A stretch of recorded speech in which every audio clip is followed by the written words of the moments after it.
Samajwadi party Mulayam Singh Yadav. मैं सबसे पहले आई हुई जनता का बहुत बहुत धन्यवाद और आभार प्रकट करना चाहता हूं। मैं देख रहा हूं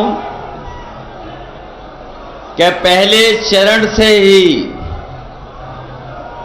इस पहले चरण के चुनाव से ही हवा कुछ और चल रही है और जो खबरें मिल रही हैं अखबारों में मैं पढ़ रहा हूं और जिस तरह का माहौल दिखाई दे रहा है, इस बार पश्चिम से हवा चल रही है और ये पश्चिम की हवा इस बार भारतीय जनता पार्टी का पूरा सुपड़ा साफ कर देगी। हालांकि मैं समाजवादी पार्टी के प्रत्याशी, पूर्व सांसद, बहुत जुझारू नेता, सम्मानीय नेता हरेंद्र मलिक जी के समर्थन में आपसे सहयोग और मदद मांगने आया हूं। आप जिता तो पहले से ही रहे हैं, ये जीत तो पहले से ही रहे हैं। मैं केवल आपसे इतना निवेदन और अपील करने आया हूं कि इनकी जीत का फासला और बढ़ा देना। अभी तो लाखों से जीत रहे हैं, बताओ कई लाख से इनको जिता दोगे कि नहीं जिताओगे? हमारे प्रत्याशी हरेंद्र मलिक जी, मंच पर उपस्थित पूर्व सांसद कादिर राणा जी, पूर्व अध्यक्ष प्रमोद त्यागी जी, हाल ही में समाजवादी पार्टी ने एमएलसी बनाया किरणपाल कश्यप जी, मुकेश चौधरी जी, राकेश शर्मा जी, यहां के बहुत संघर्षशील, कर्मठ, जुझारू विधायक, नौजवान साथी पंकज मलिक जी, और जिनकी अध्यक्षता में हम लोग इस सभा का संपन्न कर रहे हैं, वो हमारे पार्टी के नेता शेर सिंह राणा जी, बगल के बहुत ही संघर्षशील विधायक, सरदना से विधायक अतुल प्रधान जी, मौलाना नजीर साहब, विनय पाल जी, सोमपाल सिंह जी, अंसार आरती जी, नौशाद अली साहब, रेहान जी, गौरव जैन, सत्येंद्र त्यागी चेयरमैन, डॉक्टर सुखपाल सिंह जी गुफरान कांग्रेस नेता, अली अब्बास काजमी जी। और मुझे खुशी है इस बात की कि पिछले दिनों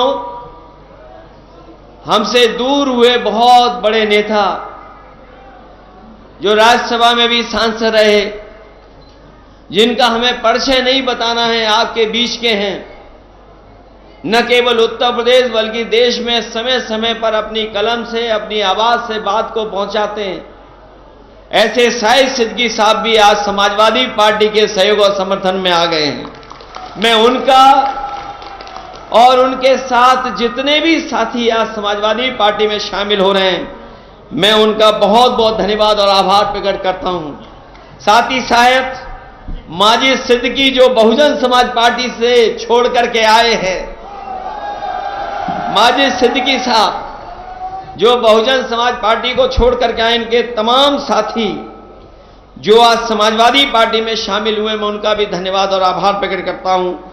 साथ ही साथ मंच पर उपस्थित बड़ी संख्या में साथी हैं, नूर हसन, माजिद अली से लेकर के बहुत सारे नेता जिनके मैं नाम नहीं ले पा रहा हूं, सभी हमारे नेता, सभी हमारे कार्यकर्ता और इस चुनावी जनसभा में आए हुए हमारे सभी आदरणीय बुजुर्ग, किसान भाई, नौजवान साथी, पत्रकार बंधु, मैं सबसे पहले इस चुनावी जनसभा की बहुत बहुत बधाई और मुबारकबाद आपको देना चाहता हूं।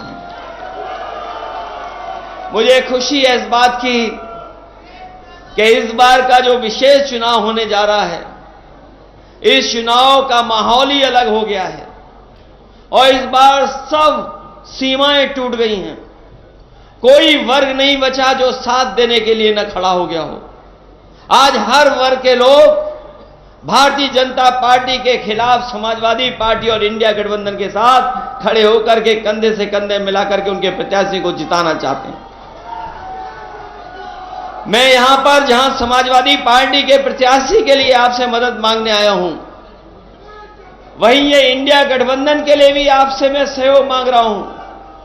समाजवादी पार्टी के जहां जहां प्रत्याशी लड़ रहे हैं उनकी मदद कर देना, और साथ ही साथ इंडिया गठबंधन के जहां भी प्रत्याशी हैं उन साथियों की भी आप मदद कर करके जिताने का काम करना।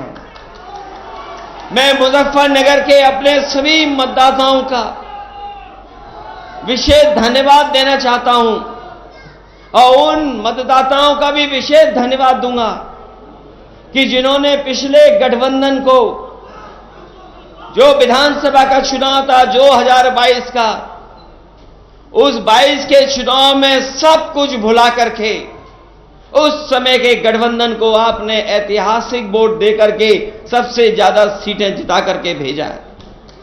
और उसी का परिणाम है जो 22 में आपने मतदान किया, उसी का परिणाम है कि आज आपके विरोधी लोग बौखलाए घूम रहे हैं।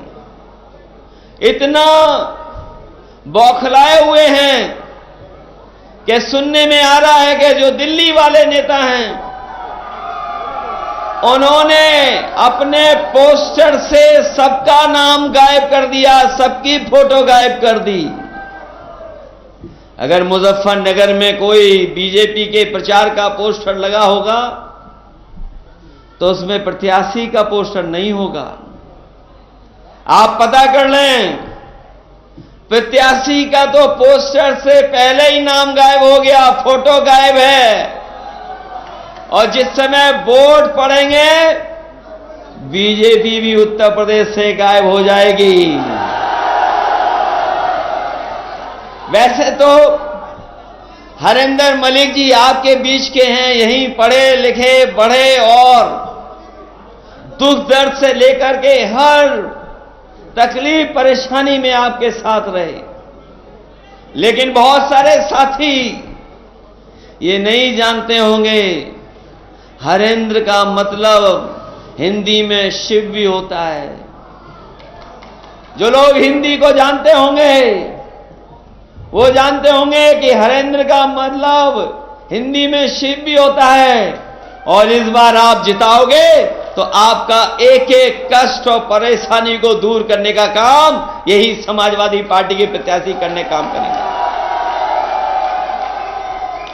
वैसे तो मुजफ्फरनगर में जब समाजवादियों की सरकार थी बहुत ऐतिहासिक काम हुए हैं। जो लोग उस समय की सरकार का कामकाज देखे होंगे, हमारे पत्रकार साथी जानते होंगे, जब समाजवादी सरकार बनी थी उस समय बिजली की बहुत किल्लत थी, बिजली का संकट था।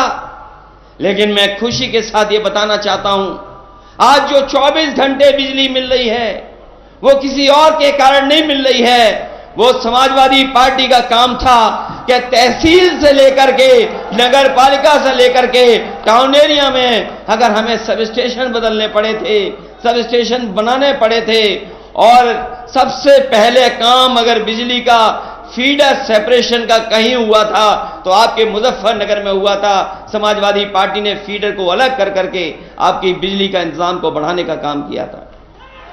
आज जो कभी कभी आप सड़कों पर एम्बुलेंस देखते होंगे, किसी गरीब या किसान की मदद करने के लिए पहुंच जाती होगी, वो किसी और की देन नहीं है। अगर फोन मिला करके आप एम्बुलेंस मंगाते हैं तो वो एम्बुलेंस भी देन अगर किसी की है तो समाजवादी पार्टी की है, जो गरीबों की मदद करने का काम करती है।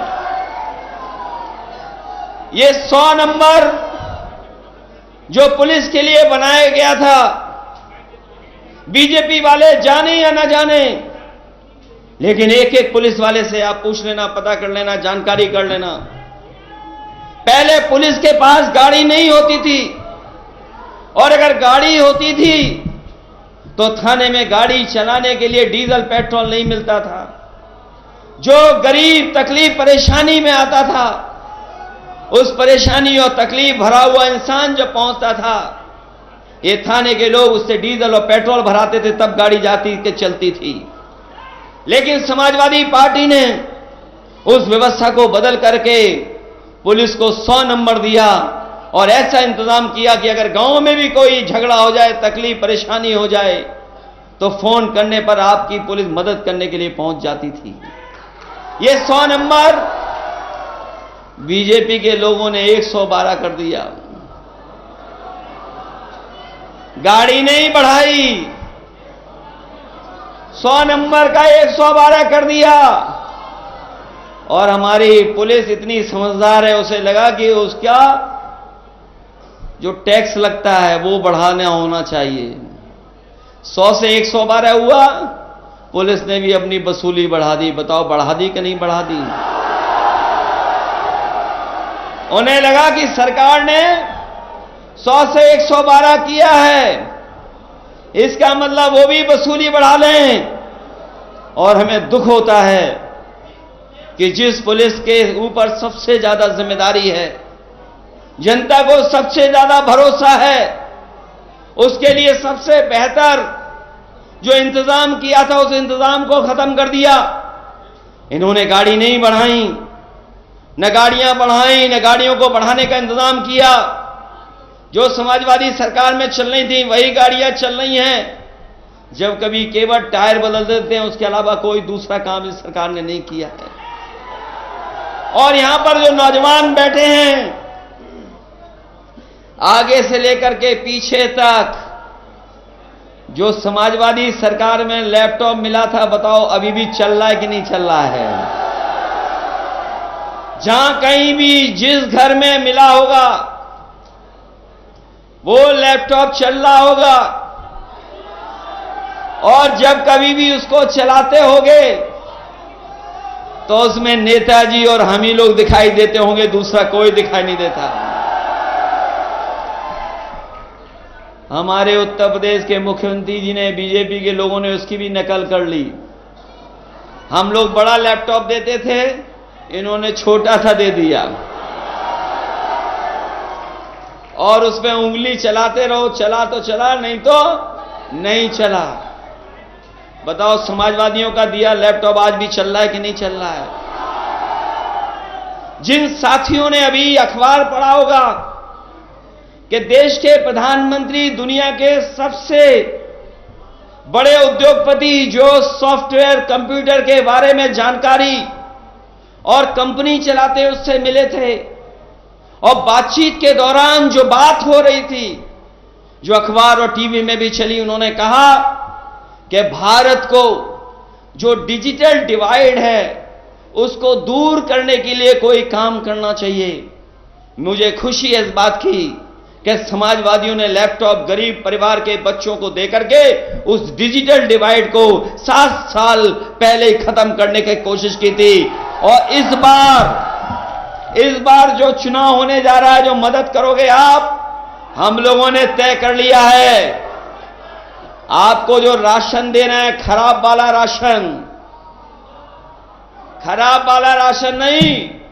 जिस तरीके से बड़े संपन्न लोग पैकेट का स्वादिष्ट पौष्टिक आटा शहरों में खाते हैं, हम अपने गरीबों को भी आटा भी देंगे और डाटा भी दे देंगे, जिससे मोबाइल फ्री चलाएं। बताओ आटा और डाटा की जरूरत है कि नहीं है? ये कह रहे हैं कि हम विश्व गुरु बना रहे हैं देश को। बीजेपी के लोग कह रहे हैं हम विश्व गुरु बना रहे हैं। ये विश्व गुरु कैसे बनेगा? ये 80 करोड़ लोगों को राशन दे रहे हैं। बताओ दुनिया में किसी देश में 80 करोड़ लोगों को राशन मिल रहा हो? 10 साल की इनकी उपलब्धि है कि 80 करोड़ लोगों को राशन दे रहे हैं। ये 10 साल की इनकी उपलब्धि है। और यही उपलब्धि नहीं, अगर पीछे मुड़ करके देखोगे, ये वो जमीन है जिसने किसान नेता पैदा किए हैं। ये वो जमीन है जहां का किसान अपने हक और सम्मान के लिए लड़ाई लड़ने का काम करता है। ये वो जमीन है जहां महेंद्र सिंह टिकैत जैसे नेता पैदा हुए हैं और साथ ही साथ चौधरी चरण सिंह जी जैसे महान भारत रत्न हमारे किसान नेता पैदा हुए हैं। ये सरकार एक तरफ तो सम्मान दे रही है, भारत रत्न से सम्मान दे रही है, स्वामीनाथन जी को भी दे रही है, लेकिन हमारे किसानों को एमएसपी के लिए कोई गारंटी नहीं दे रही है। कोई एमएसपी की गारंटी अगर दे रही हो सरकार तो हमें बता दो आप। यही किसान हमारे यहां के गए होंगे दिल्ली अपने हक और सम्मान और लड़ाई के लेकर के दिल्ली गए थे, याद होगा आपको। न जाने कितनी बैरिकेडिंग लग गई थी, आरसीसी की दीवार लगा दी गई थी, सड़कों पे कीलें लगा दी गई थी, कोई किसान पहुंच ना पाए, ट्रैक्टर डीजल नहीं भरवा सकता था, ट्रैक्टरों को डीजल नहीं दे रहे थे, ट्रैक्टर चल नहीं सकता था, लेकिन उसके बावजूद भी किसान पहुंचे और किसान वहां जाकर के अपना हक मांग रहे थे, लेकिन सरकार ने उन्हें हक नहीं दिया। 3 काले कानून लाना चाहते थे ये लोग, लेकिन हम बधाई देना चाहते हैं किसानों की ताकत ने उनको रोक दिया और 3 काले कानून नहीं सरकार ला पाई। मैं आपसे कहना चाहता हूं, यह सरकार किसानों की नहीं है, यह सरकार बड़े बड़े उद्योगपतियों की है, यह सरकार हमारे गरीब किसानों की नहीं है। और अगर गरीब किसानों की सरकार होती तो हमारे किसानों का भी एक सरकार कर्जा माफ कर देती, हमारे किसानों को एमएसपी दे देती। हम अपने किसान भाइयों को कह करके जा रहे हैं, हम अपने घोषणा पत्र में अपनी पार्टी का जो हम लोगों ने मैनिफेस्टो बनाया है, विजन डॉक्यूमेंट बनाया है, जो हमने अधिकार देने की बात कही है, हम अपने किसानों को भरोसा दिलाते हैं समाजवादी पार्टी और इंडिया अलायंस की सरकार बनेगी। जिस तरीके से उद्योगपतियों का कर्ज माफ हुआ है उसी तरह हमारे किसानों का कर्ज माफ होने का काम होगा।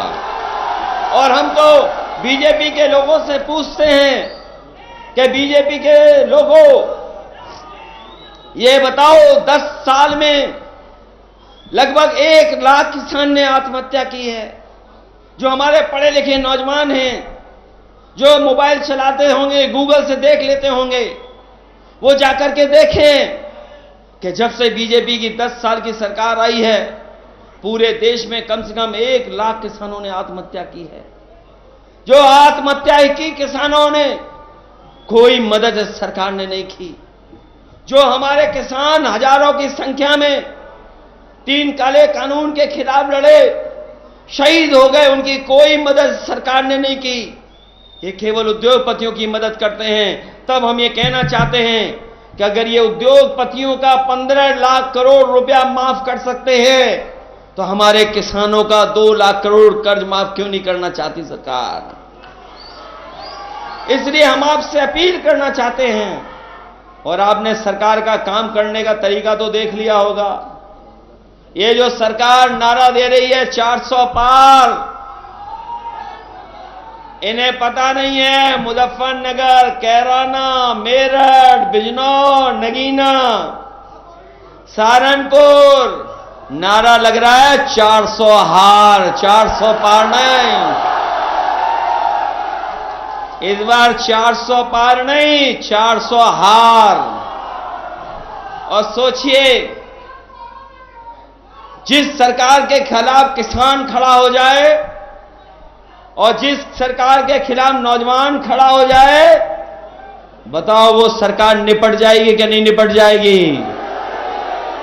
और हम तो अपने नौजवानों से कहना चाहते हैं, ये सरकार रहेगी न नौकरी मिलेगी न रोजगार मिलेगा, और अगर ये और आ गए सरकार में तो आपकी शादी भी नहीं होगी, बिना शादी के रहना पड़ जाएगा।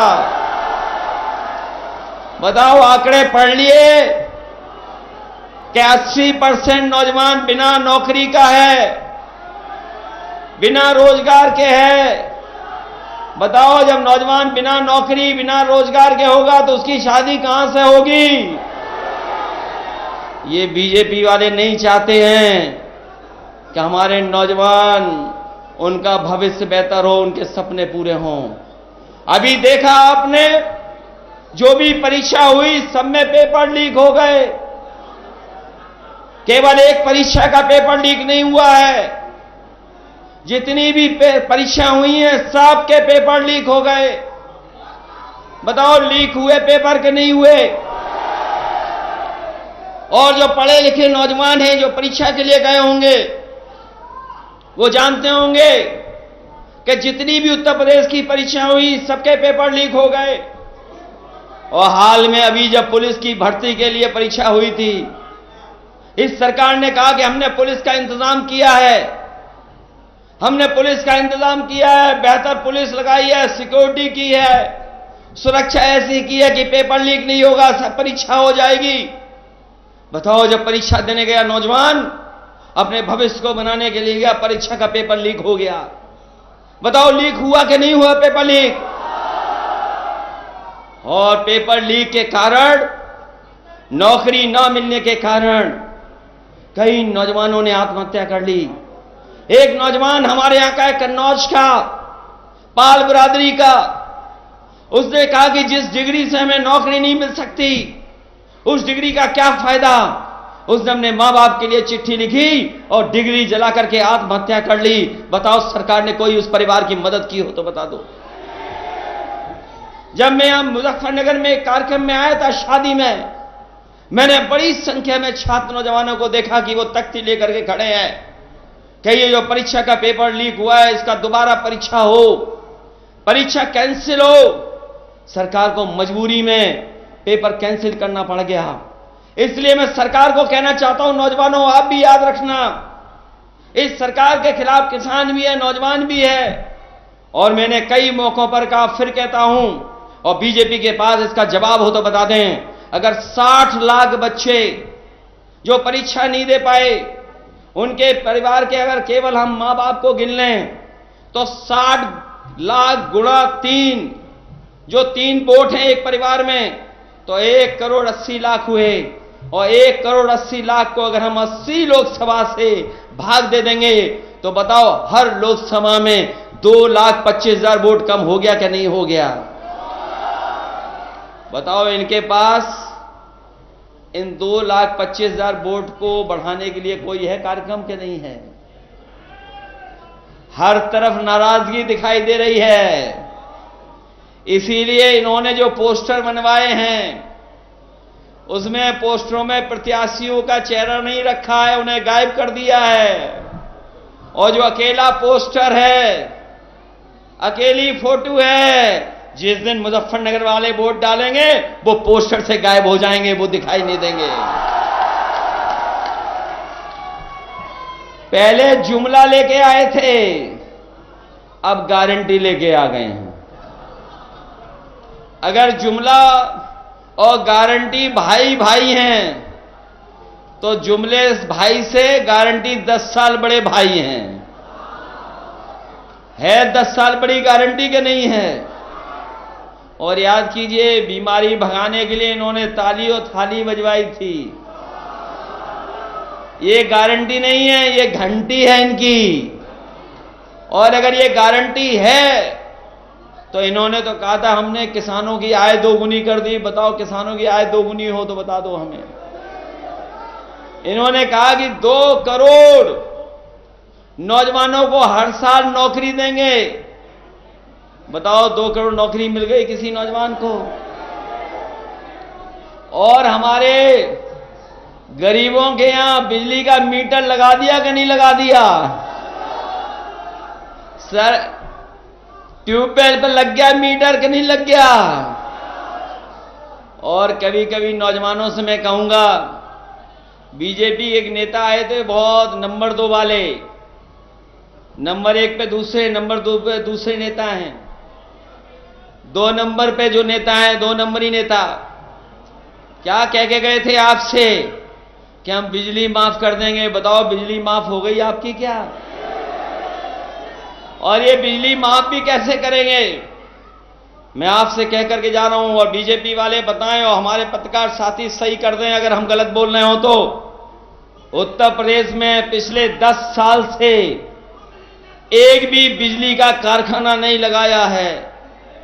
एक भी बिजली का कारखाना इस सरकार ने नहीं लगाया, और अगर लगाया होता तो हमें बता दे कि कौन सा बिजली का कारखाना लगाया इन्होंने। इसलिए साथियों, मैं आप सबसे निवेदन और अपील करने आया हूं, इनके पास जुमले के बाद गारंटी है, और हमारे पास उदाहरण है कि हम लोगों ने काम कर करके दिखाया है। जितने भी काम समाजवादियों ने किए हैं वो काम आपको दिखाई दे रहे हैं। इनके एक एक फैसला जनता के खिलाफ है। हमारे नौजवान जानते होंगे, यहां पर बड़े पैमाने पर नौजवान फौज में जाते हैं। न केवल मुजफ्फरनगर, मेरठ, गाजियाबाद, बल्कि आसपास का नौजवान अपने गांव में, अपने कस्बे में, शहर में रहकर के तैयारी करता था कि फौज की वर्दी पहन करके देश का सम्मान बढ़ाएगा।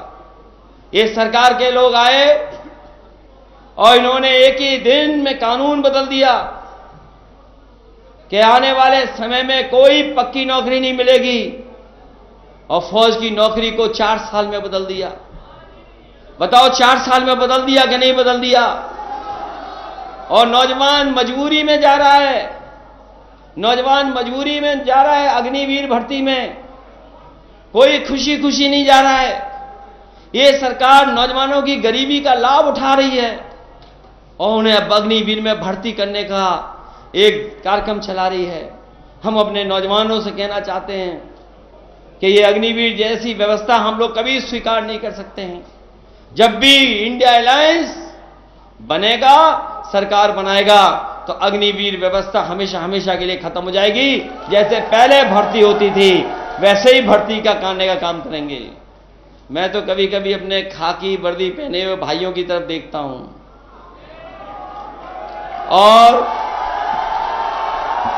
मुझे लगता है कहीं अग्निवीर जैसी इनकी भी 3 साल की नौकरी ना हो जाए। और इनसे भी कहूंगा मैं, शक्ति कम करो, मदद करो, नहीं 3 साल बाद आपको गांव में जाकर के मेड़ पे ही घूमना पड़ेगा, अपनी फसल की रखवाली करनी पड़ेगी। जो सरकार फौज की 4 साल की नौकरी कर दे, बताओ इनकी खाकी वालों की 3 साल नौकरी करने में कितना टाइम लगेगा उन्हें। और फिर ये जो पेंशन वाली बात है, सरकार कहती है हम पे तो इतना पैसा है, तो ओल्ड पेंशन स्कीम क्यों नहीं बहाल कर रहे? हम अपने लोगों को कह के जा रहे हैं, इंडिया अलायंस की सरकार बनेगी, समाजवादी पार्टी ओल्ड पेंशन बहाल करने का फैसला लेकर के आपकी मदद करने का काम करेंगे। इसलिए साथियों, चुनाव में सावधान रहोगे कि नहीं रहोगे? ये चुनाव लोकतंत्र बचाने का है। जैसे किसी को नहीं पता लगा था कि रातों रात नोटबंदी हो गई थी, किसी को पता लगा था कि नोटबंदी होने जा रही है, और इन्होंने कहा कि जीएसटी से व्यापार अच्छा हो जाएगा। बताओ व्यापार बर्बाद हो गया कि नहीं हो गया? और उस समय भी मैंने कहा था, और आज भी वही बात कह रहा हूं, जब नोटबंदी पे मैंने कहा था कि हमारा रुपया काला सफेद नहीं होता, ये रुपया काला सफेद नहीं होता, हमारा आपका लेन देन काला सफेद होता है। लेकिन बीजेपी के लोग कहते हैं कि रुपया काला सफेद है। बताओ भ्रष्टाचार बढ़ा है कि नहीं बढ़ा है? और जो लोग 400 पार चिल्ला रहे हैं, वो घबराए हुए क्यों हैं? वो डर क्यों रहे हैं? दिल्ली के मुख्यमंत्री को क्यों झूठा केस लगा के फंसा दिया? अगर 400 पार हो रहे थे तो क्यों फंसा रहे हो झूठे मुकदमेों में? आपने एक प्रदेश के मुख्यमंत्री को भेज दिया, आपने झारखंड के भी मुख्यमंत्री को जेल भेज दिया। लेकिन यहां पर जनता जागरूक है, मोबाइल खोल करके गूगल पे लिस्ट पढ़ रही है कि सबसे ज्यादा चंदा अगर किसी ने वसूला है तो वो भारतीय जनता पार्टी ने वसूला है। बताओ वसूला कि नहीं वसूला? हम और आप तो चंदा देते थे 50 रुपए, 100 रुपए, 5,000, 10,000 रुपए। जो संपन्न होता था 1 लाख रुपए दे देता था। लेकिन बीजेपी की सूची पढ़िए आप, जो चंदा मिला है उन्हें, बताओ 1000 करोड़ रुपए। कोई चंदा देता है 1000 करोड़ रुपए? कोई 600 करोड़ दे रहा है, कोई 400 करोड़ दे रहा है, कोई 300 करोड़ दे रहा है। ये इसलिए दे रहे हैं क्योंकि इनके हाथ में ईडी, सीबीआई, इनकम टैक्स है। उन्हीं से छापा मरवाते हैं और फिर छोड़ने के लिए वो पैसा वसूल लेते हैं। ऐसे दुनिया के इतिहास में किसी पॉलिटिकल पार्टी ने नहीं किया होगा जैसा भारतीय जनता पार्टी ने किया है, कि वसूलने का काम किया है, लोगों को डरा के धमका के वसूलने का काम किया है। इसलिए लोकतंत्र बचाने का चुनाव है, ये लोकतंत्र बचाने का चुनाव है। बाबा साहब भीमराव अंबेडकर जी का दिया हुआ संविधान, उसको बचाने का चुनाव है। अभी हमने त्योहारों की भी बधाई दी, एक दूसरे से गले मिले, चाहे हमने ईद मनाई हो, वैसाखी का त्योहार मनाया हो। अभी हम लोग याद कर रहे थे बाबा साहब भीमराव अंबेडकर जी को, उससे पहले याद किया बीपी मंडल को। हमारा देश त्योहारों का है, हमारा देश भाईचारे का है, हमारा देश गंगा जमुनी का है।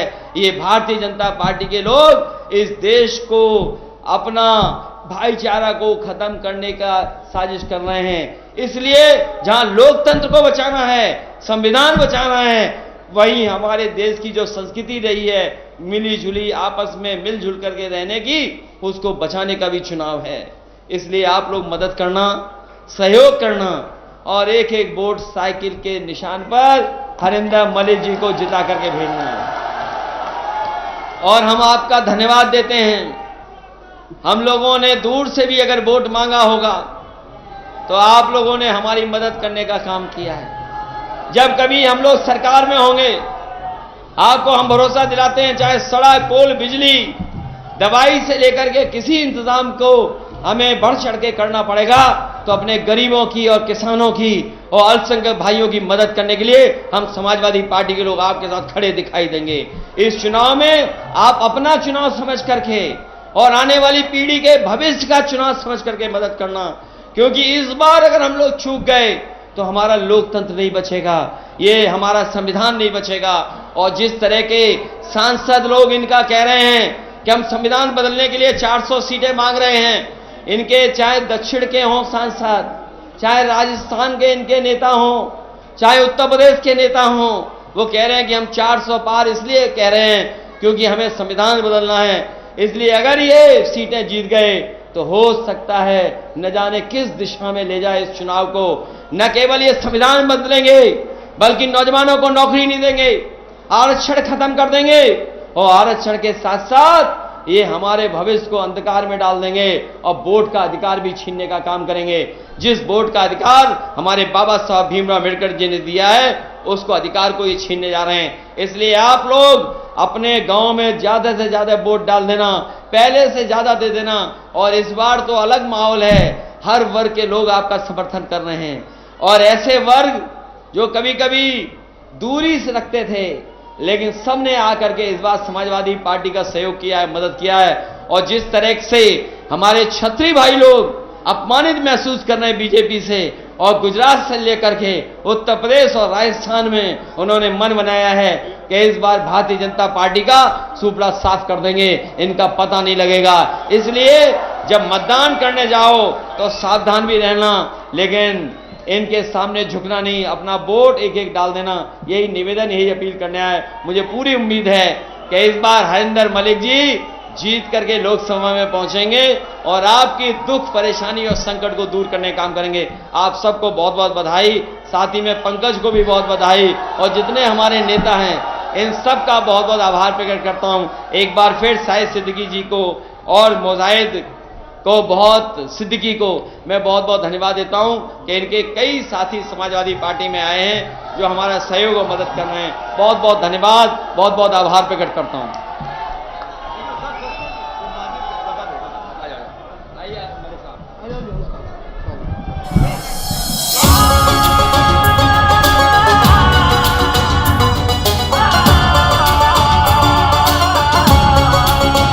किसी को लालच से जोड़ा, किसी को ईडी ने तोड़ा, होता ना